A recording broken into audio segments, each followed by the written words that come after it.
ابو اسامہ نے بیان کیا، ان سے عامش نے، ان سے ابو صالح نے، اور ان سے حضرت ابو سعید خدری رضی اللہ عنہ نے بیان کیا کہ نبی کریم صلی اللہ علیہ وسلم نے فرمایا کہ اللہ تعالیٰ قیامت کے دن فرمائے گا، اے آدم علیہ السلام عرض کریں گے، میں اطاعت کے لیے حاضر ہوں، مستعد ہوں، ساری بھلائیاں صرف تیرے ہی ہاتھ میں ہیں۔ اللہ تعالیٰ فرمائے گا، جہنم میں جانے والوں کو لوگوں میں سے الگ نکال لو۔ حضرت آدم علیہ السلام عرض کریں گے، اے اللہ جہنمیوں کی تعداد کتنی ہے؟ اللہ تعالیٰ فرمائے گا کہ ہر 1000 میں سے 999۔ اس وقت کی ہولناکی اور وحشت سے بچے بوڑھے ہو جائیں گے اور ہر حاملہ عورت اپنا حمل گرا دے گی۔ اس وقت تم خوف و دہشت سے لوگوں کو مدہوشی کے عالم میں دیکھو گے، حالانکہ وہ بے ہوش نہ ہوں گے، لیکن اللہ کا عذاب بڑا ہی سخت ہوگا۔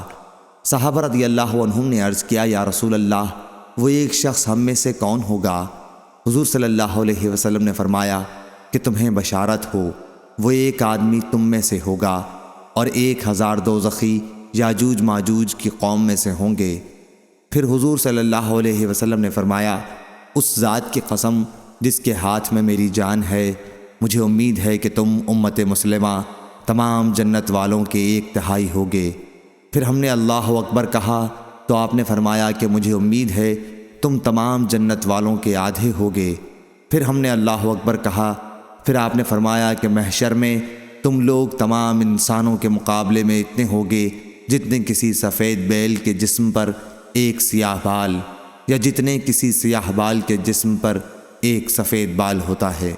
صحیح بخاری حدیث نمبر 3348۔